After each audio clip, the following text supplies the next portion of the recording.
Hello and welcome. मैं सुमित गुप्ता आप सभी को अपने यूट्यूब चैनल स्टडी लाइफ में स्वागत करता हूं। और जैसा कि आप लोग स्क्रीन पे देख पा रहे होंगे, हम लोग पढ़ने वाले हैं झारखंड जीके। झारखंड जीके में हम लोग करने वाले हैं झारखंड के ज्योग्राफी के अंदर आने वाला झारखंड के उद्योग के बारे में। ठीक है, तो आप लोगों से रिक्वेस्ट है कि आप लोग प्लीज़ ये वीडियो को लास्ट तक देखें, और लास्ट में जब आप ये वीडियो कंप्लीट हो जाएगा तो आप प्रैक्टिस सेट करें इस टॉपिक से रिलेटेड, तो देखेंगे कि आपका जो है वो प्रैक्टिस सेट कम्प्लीटली सॉल्व हो जा रहा है ये वीडियो देखने के बाद।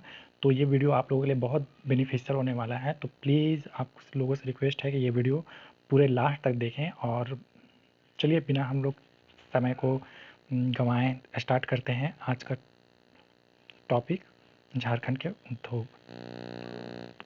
ठीक है, तो देखिए पूरे इंडिया में जो लौह और इस्पात उद्योग है, वो लौह और इस्पात उद्योग की 9 बड़ी इकाइयां हैं। ठीक है, 9 बड़ी इकाइयां हैं, जिनमें से 2 इकाइयां हमारा कहाँ है, झारखंड में ही है। 2 इकाइयां कहाँ है हमारा, झारखंड में। ठीक है, कंप्लीट मतलब टोटल ओवरऑल जो है वो पूरे भारत में 9 इकाइयां हैं लौह एवं इस्पात उद्योग की, जिनमें से 2 इकाइयां हमारा कहाँ पे है, झारखंड में है। वो कौन कौन से 2 इकाइयां हैं, तो पहला जो है हमारा वो है Tata iron and steel company, जिसको क्या बोलते हैं, टिस्को। ठीक है, Tata iron and steel company, जिसको क्या बोला जाता है, टिस्को। तो टिस्को जो है वो देखिए स्थापना इसका कब किया गया था, तो टिस्को की जो स्थापना है वह किया गया है 1907 ईस्वी में। टिस्को की स्थापना कब किया गया है, 1907 ईस्वी में। तो किसके द्वारा किया गया है, जमशेदजी टाटा के द्वारा किया गया है। जमशेदपुर में कहाँ पे, तो साक्षी नामक एक गांव है वहाँ पे, जमशेदपुर में, वहाँ पे किया गया है टिस्को की स्थापना। क्लियर है। उसके बाद है कि टिस्को की, तो अब कोई भी कंपनी स्थापना जब हो जाता है तो ऐसा नहीं है होता है ना कि तुरंत वहाँ से उत्पादन होना स्टार्ट हो जाता है, उसको इस्टेब्लिश करना पड़ता है, पूरा सेटअप करना पड़ता है सारे चीज़। उसके बाद किसी भी चीज़ का मैन्युफैक्चर होता है। तो वहाँ से टिस्को से है लोहे की जो उत्पादन है, लोहे की उत्पादन जो है वो कब की गई है, लोहे की उत्पादन 1911 ईस्वी में। ध्यान दीजिएगा, लोहे की उत्पादन है और दूसरा है इस्पात की उत्पादन, 2 अलग अलग चीज़ें हैं। लोहे की उत्पादन 1911 में तथा इस्पात के उत्पादन 1914 ईस्वी में किया गया है। ध्यान रखिएगा, मैं फिर से रिपीट कर रहा हूँ, लोहे की उत्पादन कब की गई है, तो लोहे की उत्पादन की गई है, लोहे की उत्पादन 1911 में तथा इस्पात का उत्पादन किया गया है 1914 ईस्वी में। क्लियर है। ठीक है, तो देखिए स्टार्टिंग में क्या था कि जमशेदपुर में तो उतना डेवलप नहीं था, लेकिन जमशेदजी टाटा जब ये कंपनी को इस्टेब्लिश किए तो धीरे धीरे वहाँ लोग काम करने के पर्पज़ से आने लगे। तो जब वहाँ काम करने के लिए आते गए तो धीरे धीरे वो लोग वहाँ सेटल होते गए। तो इस तरह से वहाँ की जनसंख्या परिवर्तित हो गई। ठीक है, तो वहाँ पास फिर रहने के लिए एक अनुकूल परिस्थिति बनते गया। ठीक है, तो इस तरह से जमशेदपुर को बसाया गया है। तो जो टिस्को को जो है वो लौह व अयस्क के उत्पादन के लिए जो भी जरूरी सभी कच्चा माल जो है वो जमशेदपुर के आसपास से ही मिलते हैं। ठीक है, लौह, ध्यान दीजिएगा बोल रहा हूँ, लौह व अयस्क के लिए। ठीक है, जितने भी कच्चे माल की आवश्यकता है वो कहाँ से मिलता है, तो वो जमशेदपुर के आसपास क्षेत्र से ही मिल जाता है। ठीक है, तो लौह अयस्क कहाँ कहाँ से प्राप्त होता है टिस्को को, तो लौह अयस्क जो है वो नोवामुंडी, गुआ, बादम पहाड़ आदि से प्राप्त होते हैं। ठीक है, इसमें थोड़ा टाइपिंग मिस्टेक है, ये मेरा फर्स्ट वीडियो है तो इसमें थोड़ा टाइपिंग मिस्टेक हो गया है, तो मैं कोशिश करूँगा कि मेरे नेक्स्ट वीडियोस में ऐसा टाइपिंग मिस्टेक ना हो। तो आप लोग इस टाइपिंग पे मत जाइएगा, मेरे शब्दों पे ध्यान दीजिएगा। ठीक है, अब कोकिंग कोयला जो है, कोकिंग कोयला कहाँ से प्राप्त होता है, कोकिंग कोयला जो है वो झरिया की खान से प्राप्त होता है। झरिया कहाँ पे है, तो धनबाद में ठीक है, तो कोकिंग कोयला कहाँ से प्राप्त, आपको पता है कि हमारा जो 96% जो है कोयला कहाँ से प्राप्त होता है, झरिया से प्राप्त होता है।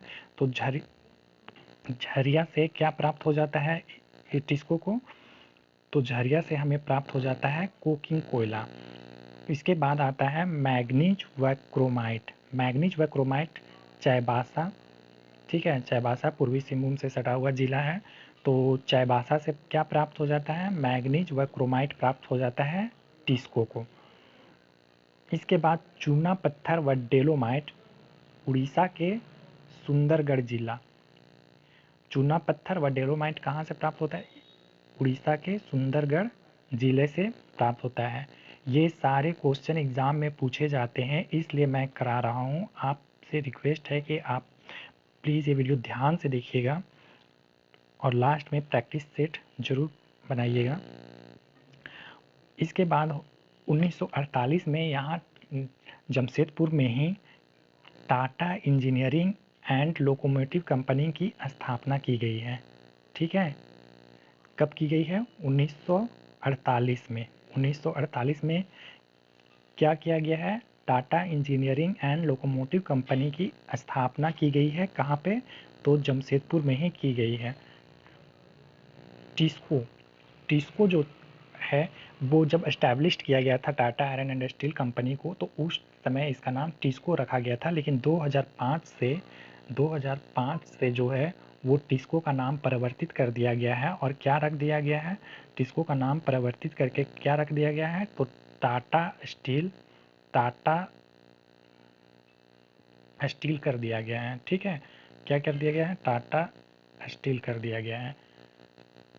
कब किया गया है, तो 2005 में।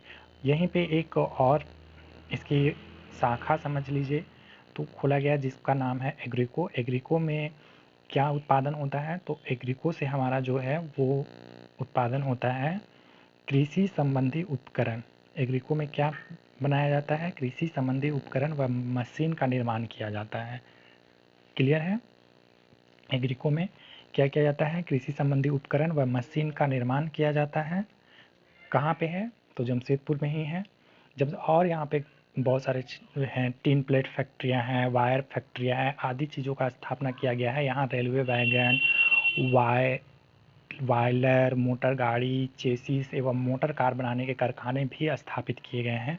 ठीक है, तो ये तमाम चीज़ें हैं, लेकिन जो एग्ज़ाम में पूछता है मैं वही करवा रहा हूँ। ठीक है, तो ये जितने भी पॉइंट्स हैं वो सारे पॉइंट्स आपके लिए इम्पोर्टेंट हैं, क्योंकि ये सारे पॉइंट्स जो हैं वो एग्ज़ाम में पूछे गए हैं और आने वाले एग्ज़ाम में भी ऐसे ही क्वेश्चन पूछे जाएंगे, इन्हीं से पूछे जाएंगे। तो आप ये सारा क्लियर करते जाइएगा। ठीक है, चलिए अब हम लोग दूसरा करते हैं। जैसा कि पहले ही बता चुका हूँ कि भारत की 9 बड़ी इकाइयाँ में 2 इकाइयाँ जो है वो 2 इकाइयाँ कहाँ पे हैं, तो 2 इकाइयाँ कहाँ हैं, तो 2 इकाइयाँ हमारे झारखंड में ही हैं।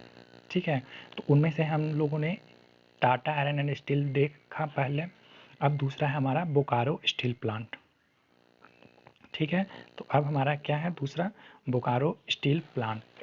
तो बोकारो स्टील प्लांट्स जो है वो झारखंड का दूसरा लौह इस्पात कारखाना है, दूसरा लौह इस्पात उद्योग है।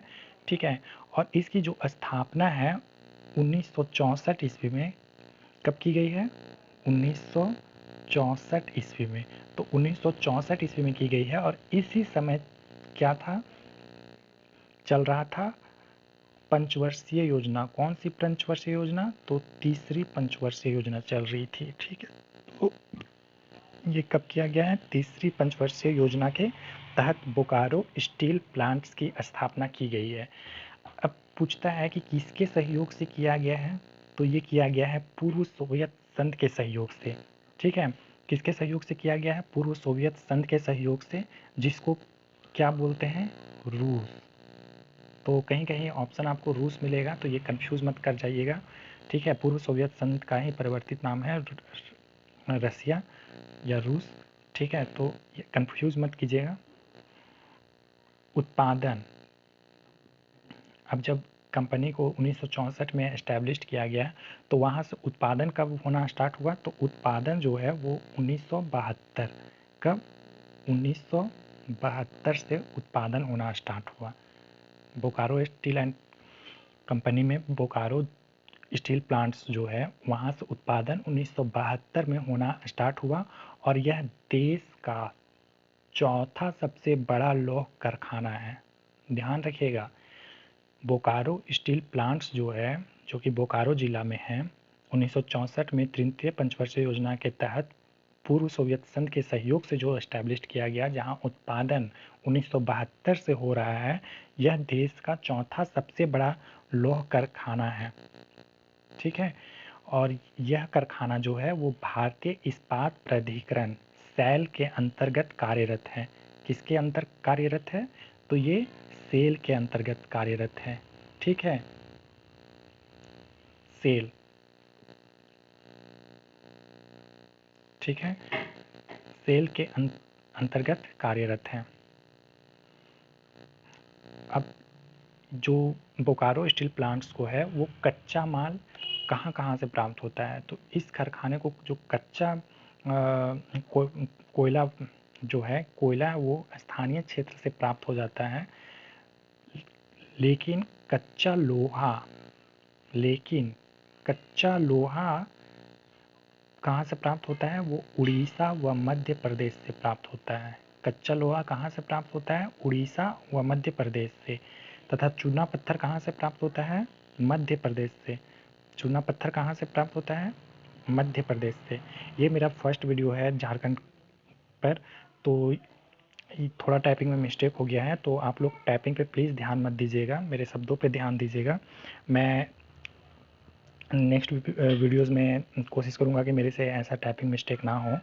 तो प्लीज़ आप लोगों को ये वीडियो अच्छा लगा हो तो please subscribe, comments and share ज़रूर करें, एंड अपना रिव्यू मुझे कमेंट्स के थ्रू ज़रूर बताएं कि आपको ये वीडियो कैसा लगा, ताकि मैं आप लोगों के लिए ऐसे ही पूरे झारखंड का वीडियोज़ बनाऊं, ताकि आप लोगों को आने वाले एग्ज़ाम में हेल्प हो सके। तो आप लोगों से प्लीज़ रिक्वेस्ट है कि ये चैनल को ज़रूर सब्सक्राइब करें और शेयर ज़रूर करें और अपना रिव्यू भी ज़रूर दें। Thank you.